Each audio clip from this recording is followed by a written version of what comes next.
Marketing to the podcaster versus marketing to the audience. It's the Podcast Report, episode 128, show notes, links, conversation, and more at thepodcastreport.com/128. I'm guilty of this. I've shared it before. You're probably guilty of it as well. We all want to be recognized. It's human. We want to be known as the best podcast, the Hall of Famer. We want to be on that list. But here's the thing. The future of podcasting isn't focusing on our audience, not on podcasting. Now, I've done versions of this before. I've riffed on this before. You've heard me chat about this before. But I've got 7 things for you that are about your next audience, your future audience, that next new batch of listeners. I'm going to go through them. There will be a bit of controversy. There will be a bit who disagree, but that's okay. That's the nature of this show. You, the podcaster, looking to do real business with your podcast, you want to know where your next audience is coming from, and we've got it on today's episode. Today's episode is brought to you by How to Podcast Training at howtopodcasttraining.com. If you want a masterclass on podcasting, howtopodcasttraining.com. See, the future of podcasting is focusing on the audience, not podcasting. I have spent a lot of time focusing on podcasting. Heck, I do a podcast about podcasting. I've got a book about podcasting. I've got a membership site masterclass about podcasting. I tend to think in terms of that. So do you. Our next step is to specifically market to the people who don't listen to the podcast. We need to focus on them. Here's a list. 7 truths about your future podcast audience. There will be some disagreements. There will be some arguments. There'll be a bit of controversy, but that's okay.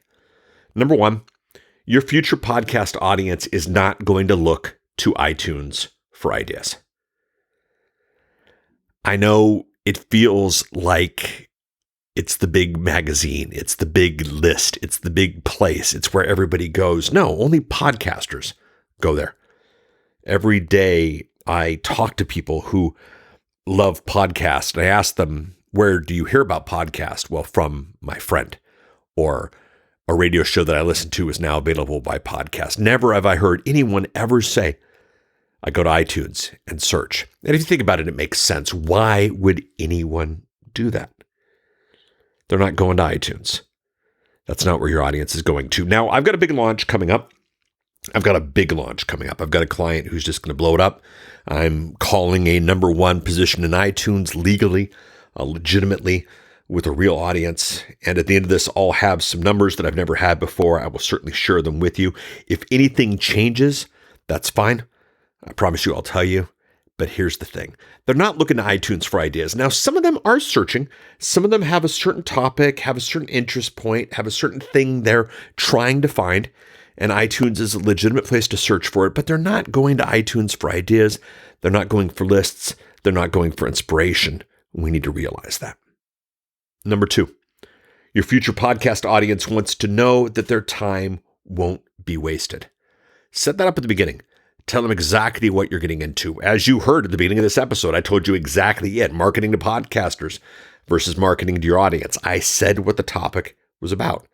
And anyone who's made it this far wanted to go on this journey with me, but I guarantee you this, there are those who listen to the show, just like you, who have their minds set on the space, either see me as great or see me as totally wrong. But either way, I don't need to hear Paul talk about it again. So they hung up.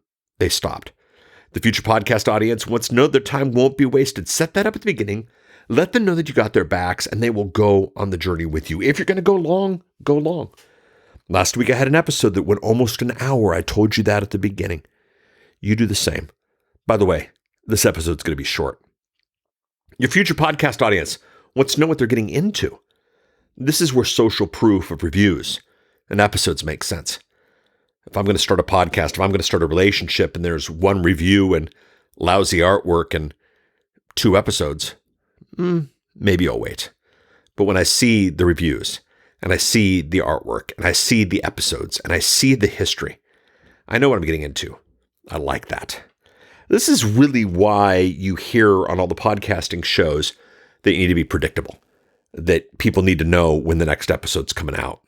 I'm getting on a plane very soon, heading out to Phoenix for some of these larger clients, if you will. But I know I had to get this episode out. And so I'm taking the time to record it before I jump into the Uber because they want to know what they're getting into. They want to know that we're predictable. Number 4, your future podcast audience doesn't understand the tech or the benefits of a podcast. I've always loved podcasting because of the tech. It's one of my biggest downfalls. Check it out. RSS feed enclosures, MP3 bitrate, data encryption, or data compression. No, that's not it. The benefit of the podcast is my content anytime, any place, anywhere. And that's why your audience is listening to you. And that's definitely where your future audience is going to come from. They don't know the power. They just heard about you. They just maybe found the link, maybe clicked, maybe heard you on another show, but they don't know the power of podcasting. They don't have someone to say, hey, by the way, we do this every week. Let's spend this time together every week. Make sure you subscribe to the show. Head out to thepodcastreport.com/iTunes, thepodcastreport.com/Google, thepodcastreport.com/Stitcher. Let them know the power of podcasting. They might like podcasting, but they might not know the power. The press they read, the press they see, they might get it wrong. Big news today about the ABC sitcom based on Startup, the podcast about podcasts. Oh, the information about podcasting is going to get worse and worse. It's going to get lamer and lamer and lamer. Yeah, your future podcast doesn't understand the tech. They don't understand the benefits. I've got a Google Home here. There'll be more on Google Home. There'll be more on getting your podcast inside of the Alexa. If I say her name, the tube will pop open and start interacting with me. They don't even necessarily know how to do that. The funny thing is if you think of all the ways to get a podcast on the Google Home, believe it or not, the best phrase is listen to. Doesn't have the word podcast. Doesn't have the word subscribe. Interesting. Number 5, your future podcast audience is looking for a long-term relationship. If they want one-offs, if they wanted single pieces, they wouldn't be looking for a podcast. They're looking for something to take to work. They're looking for something to take to the gym. They're looking for something to take with them on the journey, and you want to be there for them. It's a long-term relationship they're looking for. Let them know that they're in the midst of a long-term relationship. Yes, somebody might have just jumped into the whole marketing to podcasters versus marketing to your audience bit, but they heard that it was episode 128. Wow, Paul's been doing this for a while. I'm in this for the long-term relationship. You want to do the same. Number 6, your future podcast audience is not going to put up with wonky tech. As I spoke earlier, more on Google Home, more on Amazon Alexa, some news coming soon, some reports, some examinations, some different things. But I'll tell you right now, it's pretty wonky. Don't do that to your audience yet. The apps are the same. We've got some apps for our podcast that will make sense to a certain demographic, but they won't make sense to another demographic. And even outside of the big guys like Google Home and Alexa and apps, there's even funky platforms. You know, broadcasting that your show is on iHeartRadio, but then requiring people, mandating that people get a login and password before they ever listen to you is absolutely ridiculous. Don't give your audience the wonky tech, especially the new one. They don't want to put up with it.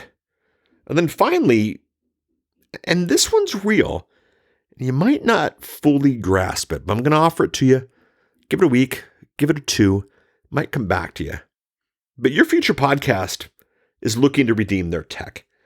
You know, there are the numbers about what the top platform is for phones, and it's not iOS.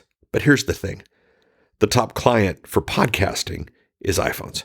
Most of you are listening to this on iPhones, and I know I'll get some hate mail for the Android types, but the fact of the matter is,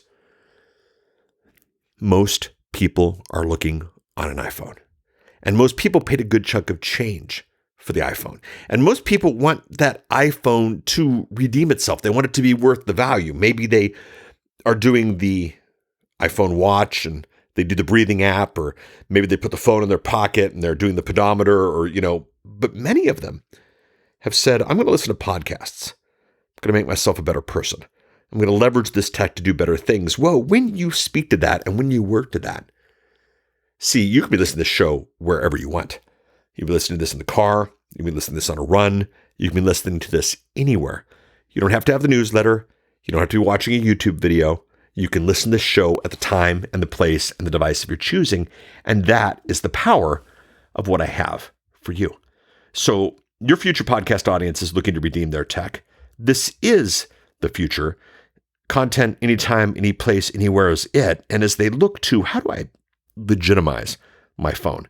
How do I legitimize my device? How do I legitimize my data plan? How do I legitimize these things? They're going to look to the tech to redeem the content. They're going to look to the content to redeem the tech. And this is going to be a unique opportunity for you. So again, your future podcast audience, it's not podcasters marketing podcast to podcasters, but it's a future podcast audience that doesn't look to iTunes for ideas. It's a future podcast audience that doesn't want their time to be wasted.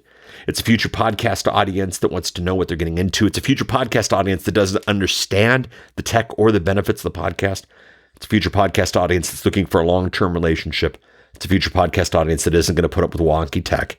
And it's a future podcast audience that is looking to redeem their tech. If you play to this, if you follow this, you will see a bigger audience in the future. If you serve them, always the theme of this show, that audience will grow, there'll be more money, and you can do more of the real business of podcasting. This is Paul Colligan. This is the Podcast Report. This has been episode 128. Show notes are at thepodcastreport.com/128. Do subscribe. Get this sent to your device on a regular basis. I don't care what platform. Statistically speaking, you're going to be on the iPhone. So thepodcastreport.com/iTunes. But if you're one of those Google types, thepodcastreport.com/Google. If you're one of those smart types, thepodcastreport.com/Overcast. Or you can never even head out of the Podcast Report and see the RSS feed. I don't care how you listen to the show. I just care that you subscribe to it and that it comes on a regular basis. If you want to interact in social, you can go to thepodcastreport.com/128 for this episode. You know, also go /Facebook or /Twitter if you want to do the social thing. Thank you so much. We'll chat next week. Bye.